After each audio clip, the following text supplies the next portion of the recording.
Neat పరీక్షల నిర్వహణపై మరోసారి వివాదం చెలరేగింది.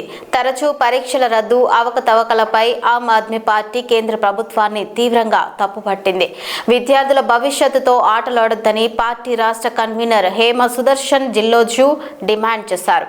దేశవ్యాప్తంగా లక్షలాది విద్యార్థులను ప్రభావితం చేస్తున్న నీట్ పరీక్షల అంశంపై రాజకీయ విమర్శలు మళ్లీ ముదురుతున్నాయి. పరీక్షల నిర్వహణలో కేంద్రం పూర్తిగా విఫలమైందని ఆమ్ ఆద్మీ పార్టీ ఆరోపించింది. నమస్తే. మనకి దేశవ్యాప్తంగా నీట్ ఎగ్జామ్ రద్దు చేయబడింది. పరీక్షలు రాసిన తర్వాత రద్దు చేయబడింది. దేనికయ్యా అంటే బీజేపీ ప్రభుత్వం డబుల్ ఇంజన్ సర్కార్ ఎక్కడెక్కడైతే ఉన్నదో అక్కడ పేపర్ లీకేజ్ అయిందని చెప్పేసి ఈరోజు మనకి వార్తలలో వస్తున్నాయి. మరి ఈ కేంద్ర విద్యాశాఖ మంత్రి వెంటనే సస్పెండ్ అవ్వాలి. ఎందుకంటే రాజీనామా చేయమని చెప్పండి, లేదంటే ఆయన డిబార్ చేయాలా.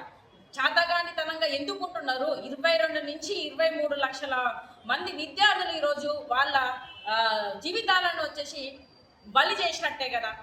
సో ఆయన వెంటనే రాజీనామా చేయాలి. సో ఇంకో విధంగా చూసుకుంటే మనకి నీట్ అనేది 2013లో తీసుకొచ్చారు. దీన్ని అన్ని రకాలుగా ఏంటిది ఒకే ఎగ్జామ్ ఉండాలి అన్ని స్టేట్లలో అన్నట్టు తీసుకొచ్చారు. తీసుకొచ్చిన తర్వాత కూడా కొన్ని మనకి 16లో వచ్చేసి మళ్ళీ సుప్రీంకోర్టు కల్పించుకొని దాంట్లో అవకతవకలు ఉన్నాయని చెప్పేసి ఇవన్నీ రకాలుగా చూసుకొని 2016లో మళ్ళీ వచ్చేసి సుప్రీంకోర్టు ఆదేశాల మేరకు దాన్ని కొనసాగించారు. ఇవన్నీ పోతుంటే మళ్ళీ ప్రతి సంవత్సరం ఒక్కొక్కసారి ప్రాబ్లమ్స్ రావడం, లీక్ 2017లో లీక్ అయింది పేపరు, మళ్ళీ సిబిఐకి అప్పచెప్పించారు. సిబిఐకి 2024లో కూడా దేశవ్యాప్తంగా వచ్చేసి మొత్తం ఉద్యమాలే జరిగినాయి. పిల్లలు వచ్చేసి రోడ్ల మీదకి వచ్చేసి ఉద్యమాలు జరిగినాయి. మరి సుప్రీంకోర్టు కల్పించుకొని చెప్పింది, ఈ రోజులలో వచ్చేసి సిబిఐకి అప్పచెప్తున్నారు. సిబిఐకి అప్పచెప్పిన తర్వాత ఏం జరుగుతుంది? ఓన్లీ కొంతమందిని తీసుకుపోతున్నారు, అరెస్ట్ చేస్తున్నారు, వదిలిపెడుతున్నారు. దీన్ని ఏంటి పర్మనెంట్ సొల్యూషన్ ఎప్పుడు ఇవ్వరా? అసలు కేంద్ర ప్రభుత్వం దేనికి ఉన్నది? దీంట్లో ముఖ్యంగా మోడీ ఫెయిల్యూర్ అనాలి. డబుల్ ఇంజన్ సర్కార్ పెట్టుకొని ఈ రోజున ఈ 22 లక్షల నుంచి 23 లక్షల విద్యార్థుల బలిని వచ్చేసి ఈ విధంగా సంవత్సరం పాటు వాళ్ళు చదువుకొని వాళ్ళ జీవితాలను నాశనం చేస్తున్నాం. కనీసం నీకు ప్రభుత్వం నడపడానికే రావట్లేదు. దీంట్లో నాట్ అని చెప్పేసి డైరెక్టర్, ఆయన పేరు సుబోధ్ కుమార్ సింగ్ ఉన్నాడు. ఆయన కూడా వెంటనే వచ్చేసి సిబిఐ ఎంక్వైరీ పెట్టాలి, ఆయన వెంటనే సస్పెండ్ చేయాలి. అసలు ఏం జరుగుతుంది? ఎందుకు వచ్చేసి లీకేజ్ జరుగుతుంది? ఖచ్చితంగా దీని మీద ఎంక్వైరీ చేయాల్సిందే. కొన్ని ఇక కాలేజీలు ఉన్నాయి, నీట్ సంబంధించిన కోచింగ్ సెంటర్స్ ఉన్నాయి, అది దేశవ్యాప్తంగా ప్రత్యేకంగా సిబిఐ ఎంక్వైరీ జరగాల్సిందే. అదేవిధంగా ఆంధ్ర తెలంగాణలో ముఖ్యంగా కొన్ని ఏంటిది నారాయణ, శ్రీ చైతన్య లాంటి వీళ్ళు ఏం చేస్తున్నారంటే కోచింగ్ పేరు పెట్టుకొని ఇన్సెంటివ్ అని చెప్పేసి ఒక బ్యాచ్ని పెట్టేసి ఈ ఏదైతే ఉందో సుబోధ్ కుమార్ డైరెక్టర్ వాళ్ళ దగ్గర నుంచి ఏంటిది లీకేజ్ పేపర్ కోసం వచ్చేసి మాట్లాడుకొని పేపర్ తీసుకొని ఏంటి లోపల కోచింగ్లు అని చెప్పేసి శ్రీ చైతన్య ఏంటిది నారాయణ ఇంకా ఇలాంటి కొన్ని కోచింగ్స్ ఇస్తుంటాయి కదా, ఏంటిది నీట్ కోచింగ్ సెంటర్స్ ఉంటాయి. వీళ్ళందరూ వచ్చేసి పేపర్ లీకేజీలు పట్టుకొని వచ్చేసి ఇన్సెంటివ్ అనే పేరుతో వచ్చేసి సంవత్సరం ఏ విధంగా డబ్బులు ఇస్తున్నారంటే వీళ్ళ కోచింగ్ సెంటర్లో ఫర్ ఎగ్జాంపుల్ 2 లక్షలు ఉందనుకోండి నార్మల్ కోచింగ్, వీళ్ళకి వచ్చేసి ఇన్సెంటివ్ పేరుతో బ్యాచ్లు పెట్టేసి 5 నుంచి 10 లక్షల వరకు వసూలు చేస్తున్నారు. దాంట్లో ఈ పేపర్ లీకేజ్ పెడతారు. మరి ఈ విధంగా చేయడానికి ఎందుకు ఈ నీట్ పరీక్ష?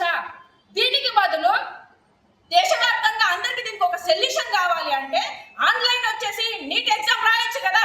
ఈ జంతీ బ్యాచ్ అనేది ఈ యుగంలో కూడా జంతీ టైంలో కూడా మీరు ఎందుకు వచ్చేసి ఇలాంటి ఇంకా ఫెయిల్యూర్ ఉన్నది? మీ ప్రభుత్వం ఎందుకు ఈ డబుల్ ఇంజన్ సర్కార్లో ఉన్నప్పుడు మీరు ఇంత రుణం వచ్చేసి చేయలేకపోతున్నందుకు మీరు అసలు మోడీ ప్రధానమంత్రికి నీకు చాతగానే చెప్పాలా? ఎందుకంటే ఏ విధంగా నువ్వు చెప్పిన వాగ్దానాలు ఏది చేయలేదు, అన్ని వచ్చేసి ఏంటిది బూటకాలు జుమ్లా అని మీరే మాట్లాడుతున్నారు. ఈ రోజున వచ్చేసి ఏంటిది రేపటి భవిష్యత్తే వచ్చేసి మన విద్యార్థులు వాళ్ళ జీవితాలు కూడా సర్వనాశనం చేస్తున్నారు.